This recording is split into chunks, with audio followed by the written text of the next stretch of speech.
French police have detained hundreds of people ahead of fresh yellow vest protests for a fourth running weekend in Paris as further violence is looming large.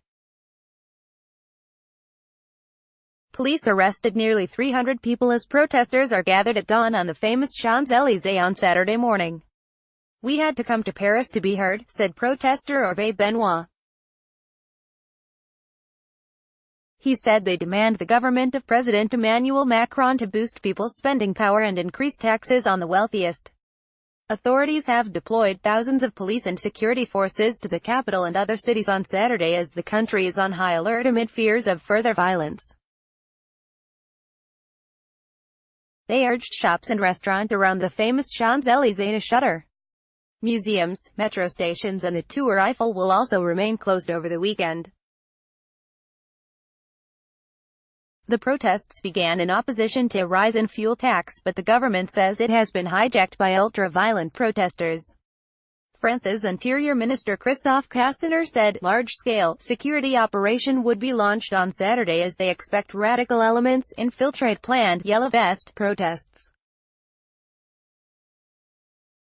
He said that only a few thousand people are expected to descend on the capital after the 8,000 protesters counted last weekend, but among them are ultra-violent individuals. "These past 3 weeks have seen the birth of a monster that has escaped its creators," he said, vowing zero tolerance towards those aiming to wreak further destruction and mayhem. Prime Minister Edouard Philippe also announced on Friday evening that 89,000 police officers will be on duty across the country and armored vehicles will also be deployed in Paris, which was the scene of worst riots in decades last weekend. Yellow Vest movement began 3 weeks ago, but has snowballed to take in other issues, including education reforms. But the demonstrations led to the worst violence in decades. Dozens of vehicles were torched, shops looted and the Arc de Triomphe War Memorial was wrecked. Only hundreds were arrested and scores injured in Paris. President Emmanuel Macron, who is expected to address nation early next week, is now experiencing the biggest crisis since being elected 18 months ago. He has not spoken in public since he condemned last Saturday's disturbances while at the G20 summit in Argentina.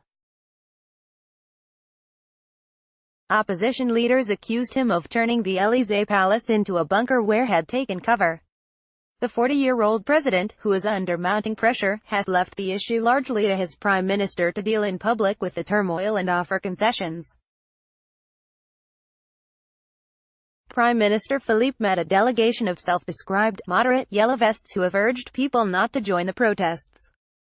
After the meeting, a movement spokesman, Christophe Chalancon, said the premier had listened to us and promised to take our demands to the president. Now we await Mr. Macron.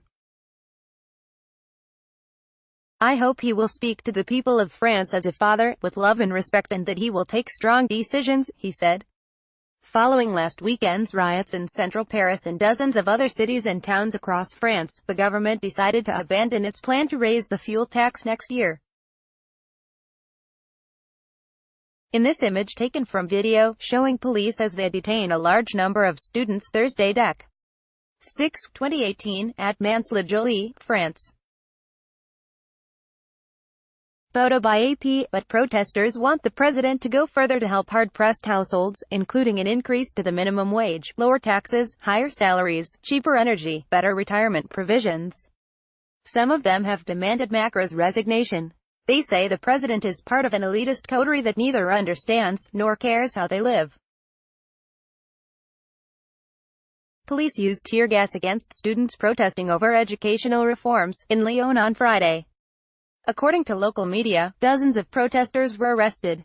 Also on Thursday, police arrested dozens of high school students protesting in Mantes-la-Jolie west of Paris. Images of detained students who were kneeling in mud with their hands behind their back or on the head circulated on social media and sparked outrage across the country. Footage shows children and teenagers, some reportedly as young as 12 years old. The Education Minister, Jean-Michel Blanquer, said that the images had to be seen in the context of police responding